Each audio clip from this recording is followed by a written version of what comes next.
Star Wars The Mandalorian and Grogu ini film yang rilis pada tahun 2026 disutradarai oleh Jon Favreau. Dan gue lupa kalau Mando tuh dibuat ya versi layar lebarnya. Gue juga nggak inget antara dia tuh terakhir muncul di Book of Boba Fett ataupun di season 3. Seingat gue sih Book of Boba Fett dulu ya, baru season 3-nya. Soalnya udah lama banget ini. Tapi yang jelas gue suka dengan Mandalorian karena vibe western yang mereka bawa. Cuma kalau untuk Star Wars sendiri, jujur aja gue nggak begitu hype banget ditambah dengan new trilogy yang kemarin ya. Gue sebenarnya lebih suka ke action figurnya Star Wars gitu. Soalnya gue suka dengan karakter desainnya, makanya gue punya beberapa TVC ataupun Black Series-nya juga gitu. Secara ekspektasi untuk film ini gue nggak terlalu tinggi sih. Lebih ke takut kecewa aja ya soalnya. Sedangkan dari sisi plot, bercerita mengenai perjalanan Mandalorian dengan Grogu dalam mencari targetnya. Kurang lebih seperti itu dari sisi plotnya, dan setelah gue selesai nonton, ini salah satu film dengan opening yang keren, sekaligus nge-highlight kemampuannya Mando ya, serta ngambil atensi penonton. Baru dari sana perlahan mulai masuk ke plot utamanya, yaitu mencari seorang target. Cuma gua nggak mau terlalu banyak spoiler ya. Soalnya tuh ada koneksi dengan film original trilogi. Jadi secara cerita ini termasuk yang simple sih, gampang untuk diikutin. Beberapa karakter juga muncul dari sebelumnya, cuma nggak sebanyak yang gua harapkan ya. Rasa seriesnya juga masih terasa kalau untuk gue.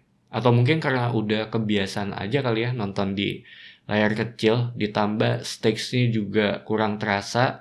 Gue ngerasa kayak nggak seberat dari apa yang udah dihadapin di series gitu.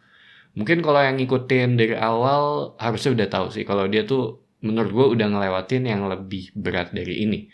Ditambah ada Beskar Armor juga, dan Grogu juga semakin kuat di sini.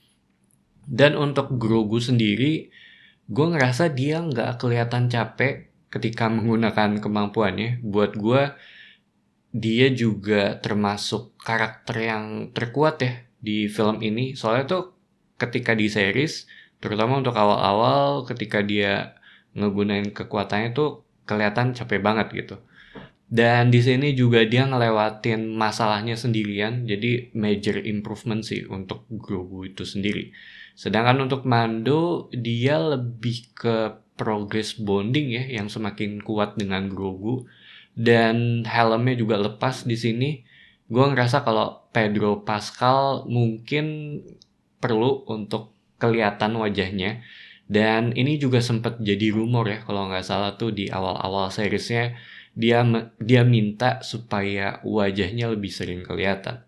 Cuma gue berharap di luar film sih untuk figur Black Series-nya Din Djarin tuh rilis lagi yang dia tanpa helm ya. Soalnya rilisan pertama tuh udah mahal banget harganya. Untuk villain sendiri, ini datang dari keluarganya Hutt yang ngerasa dirugiin oleh Mando ya. Cuma balik lagi, gue gak mau terlalu banyak spoiler. Dan mungkin yang udah ngikutin Star Wars dari awal banget akan tahu sih korelasi dengan film-film sebelumnya. Sedangkan untuk action, gue suka bagian akhirnya dan bagian action sequence di arena ya. Menurut gue film ini kebantu banget sih dari action sequence terakhirnya. Terus fresh seperti I Can Bring You Warm or Cold, terus Dang Varric dan beberapa lainnya juga ada di sini. Vibe westernnya juga terasa. Selain itu juga, kalau nggak salah gue ngelihat ada cameo dari Dave Filoni ya di sini, sama seperti di seriesnya juga. Secara visual ini gue nggak ada masalah sih, karena Star Wars tuh cenderung aman ya untuk visual efeknya. Shotnya juga bagus, ada tempat yang mirip dengan gabungan Endor dengan tempat tinggalnya Jar Jar Binks dari episode pertama, agak-agak swamp area gitu. Ada beberapa shot yang seperti face off atau duel ya, karena emang series ini tuh ngambil pendekatan ala western gitu sejak awal. Untuk sound design ya ini juga udah gak perlu diraguin sih, aman semua. So, Star Wars, The Mandalorian and Grogu ini film yang menghibur. Gue berharap di format series aja sih daripada film ya. Gue sangat menyarankan juga untuk nonton seriesnya dulu supaya lebih ngerti dari sisi backstory-nya.